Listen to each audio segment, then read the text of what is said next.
Hello. Now this is my terrifying tale of my first attempt at a graphic novel. It did get done, not the way I'd hoped, not the way I'd wanted, but it did get done. So this was a source material. Book one of this is a graphic novel, or not graphic novel. This is a short story collection, novella collection. And so the first book of this is called Soulcasting 101. It has very interesting characters, very fun characters, and I wanted to see those characters on the page. I wanted to see them out of my head and onto the page. So I went and I looked up everything involved in creating a graphic novel, who to talk to, who not to talk to, made sure that I had money available to pay the people when I found them, and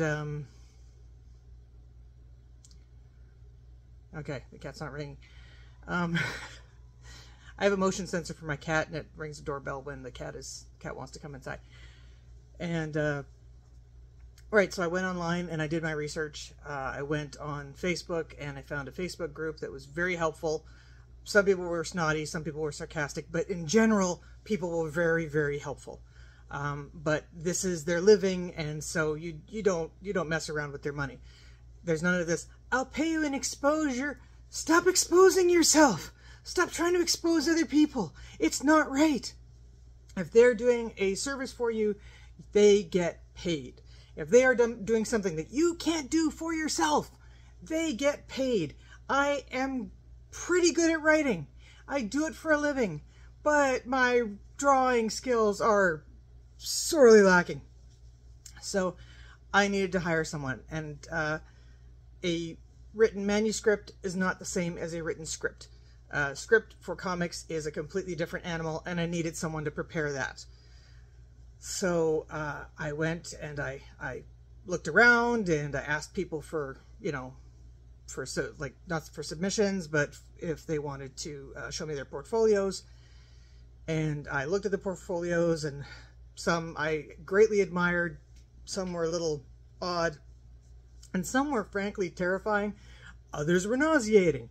It was a plethora of things, which shows you the variety. If you have a specific subject matter, you tell them. Someone somewhere draws that. Well or not well, with incredible annoying detail. And since I have to wear these things now just to be able to read the time on my phone, I don't need something with so much detail. I need bright colors. I mean, a lot of action. I need well-defined characters that look like the ones in the book.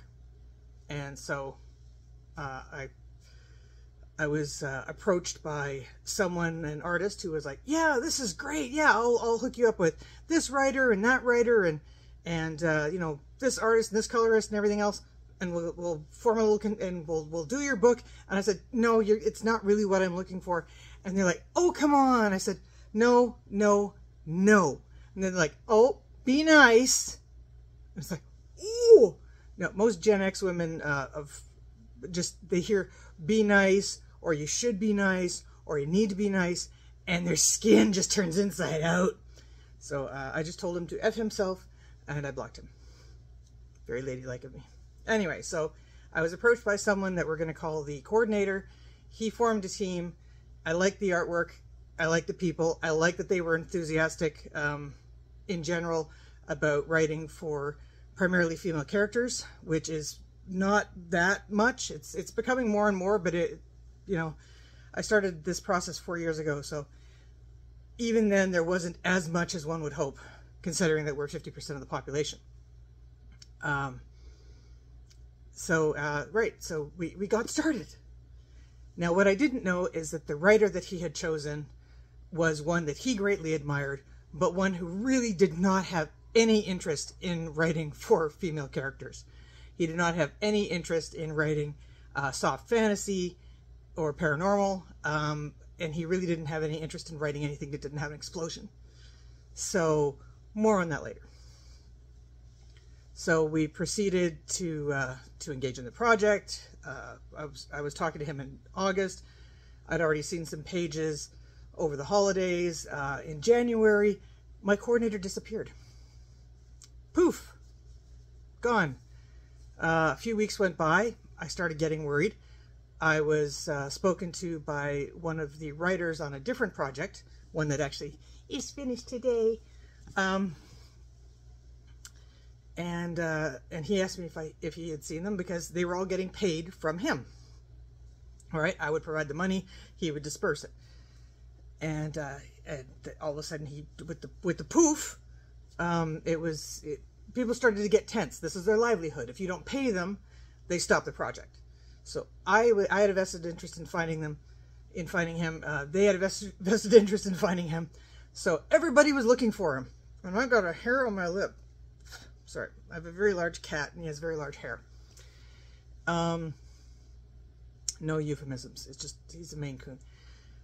And so I managed to get a hold of him. I used every email address that we'd ever used in correspondence, and I found him. We started talking, and he had major cash flow problems. Major cash flow problems.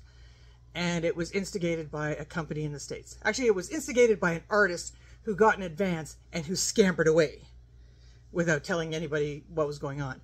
So a company in the States had contracted the coordinator to produce an entire comic. Yay. And the artist had been working on it. The team had been working on it. Things were going great guns. The artist asked for an advance.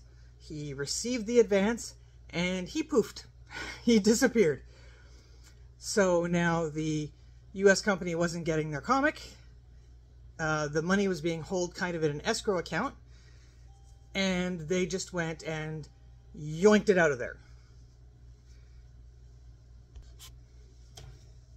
That was my cat Monty's cat, Persephone. She just needed to come in. Anyway, so the American company went and pulled the money back in, as they had every right to do.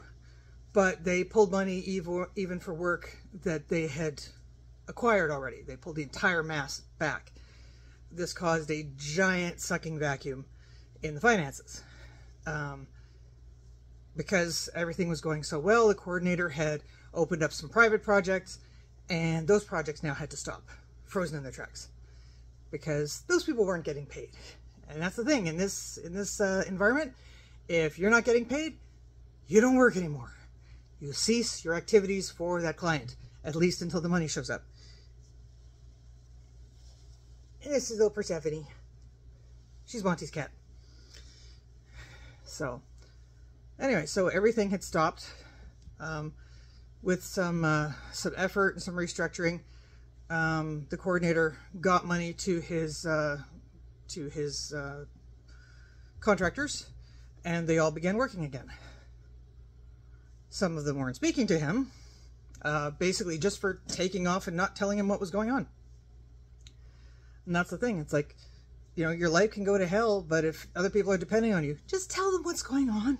Just let them know. It all would have been so much easier if he had let us know. Okay, so comics are flowing again. Money is flowing again.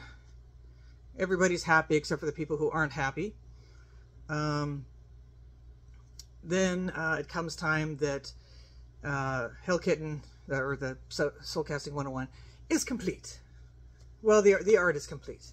And I'd seen the art coming through, and I'd been not less than impressed. The art was great. It was beautiful. It was exactly what the writer wanted, which was bland and boring and nothing changed.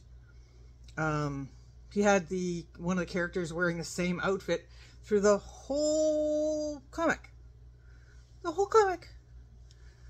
Also, she was wearing wizard robes, and nobody else was. It's a wizard in college. Oy! So we had to derobe her and put her in like a jean jacket and a t-shirt. It was fine. But these were things that were added afterwards because the original writer didn't give a rat's whatever when he was creating the character and writing about this world. It wasn't his thing. He was doing it as a favor, which he was paid for. And yeah, I'm not mentioning his name because I'm not talking about him. No. I'm talking about him, but not like to him. So, right. So after that was done, I had a very lovely brick. that I wanted nothing to do with. It was all wrong. Nothing was right. The main character got fatter as the comic went on. It looked a lot like me, unfortunately. And, you know, when I had brown hair in the old days. So I'm guessing at some point it was like a little joke that the writer had put that in. I don't self-insert. That sounds odd. But I do not put me, physical me, into my work.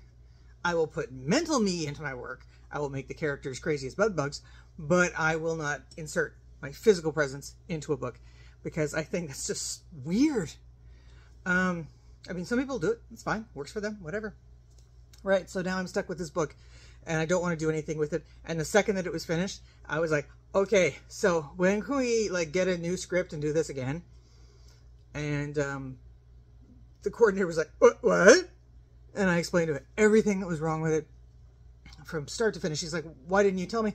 I had been telling him all the way along, and he had been asking them to make changes, and they hadn't. They had made tiny, tiny little itty-bitty changes, but it was just so badly bollocksed by this moron who has never read a female-oriented paranormal book, apparently, that, yeah, that I was stuck with something that was useless. It was a tax deduction for research and development, and that was it.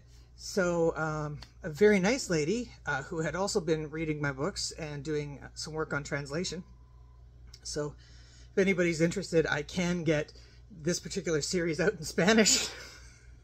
I have the translations, but I'm not sure how to translate the titles, or if I just use the English titles with the word Spanish edition on it, or whatever. And it's Argentinian Spanish, which is similar to Spain Spanish, but not Mexican Spanish, and it's so tricky. I tried to learn Spanish. Never. I'll just suck that back in. Okay. So yeah. So we began again. So new script, new character sheets, which are coming along lovely. They look adorable, and kind of a new me here, willing to speak out to defend my characters. That was important. That was very much lacking in my first run through this. I don't normally stand up for myself, and I certainly don't stand up for myself when I have to run through people to tell them that they did a crappy job. I don't like to say it, but it was true. My regular cover artist is trying to get me better at doing that kind of thing. With her work, I can just tell her. We've been working together for almost 20 years. It's like, this is wrong, this is weird, where did that, she has an extra fingernail, or is that a tentacle? These are questions you need to know when you're preparing something for mass publication. So, here we are, at the end of the journey, with a whole lot of money, a whole lot of time. It's taken 3 years to get here, and nothing to show for it except for knowledge. I have paid for knowledge. But at the same time that was going wrong, this was going right. So this is The Bastard Dragon. It's one of the Covert Dragon series. And it's all about women who didn't know they were dragons in a dragon-guided society. Like the dragons are in charge over all the other shifters. It's an alternate reality system where when the witch trials and the Great Inquisition kicked in, all the shifters and magic schlucked over to North America, and when the European invaders came over, they were then repelled from the shores. So there it is, very steampunkish, but it's all clean steampunk, because what shifter would want anything smelly? So it's a lot of piezoelectric crystals and you know, clean steam, and it's very pretty. So do you want to see it? See? Isn't that pretty?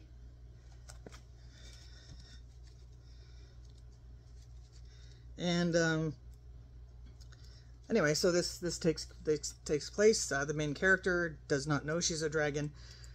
Dragons are required to have, dragon females are required to have another female kind of guide them through the shape-shifting process so that nothing gets missed. And she's just never run into any dragons. She was raised as an orphan, hence the bastard dragon. She's, you know, she's of unknown lineage, and she is what she is. She was a good person. Now she's a good dragon. But anyway, that one's finished. And the one that comes after it is also drawn. And the one that comes after that is almost finished. And I'm so excited because I'll have my first set of 3. So by the end of the year, I should have about 4 of these things done. Sorry. Also, for those who read my work, Freak Factor, book 1 of the Sector Guard, has also been drawn as a graphic novel. And it's just been finished in pen and ink. It has to be colored, and then we have to add the lettering, so you won't see it until the fall. But it's done. I didn't think it would get done, but that one we had false starts on for, I think, 3 times, because drawing Isaby is a pain in the butt. Alrighty. Thank you very much for sitting through this, if you did. If not, I don't care. Alright.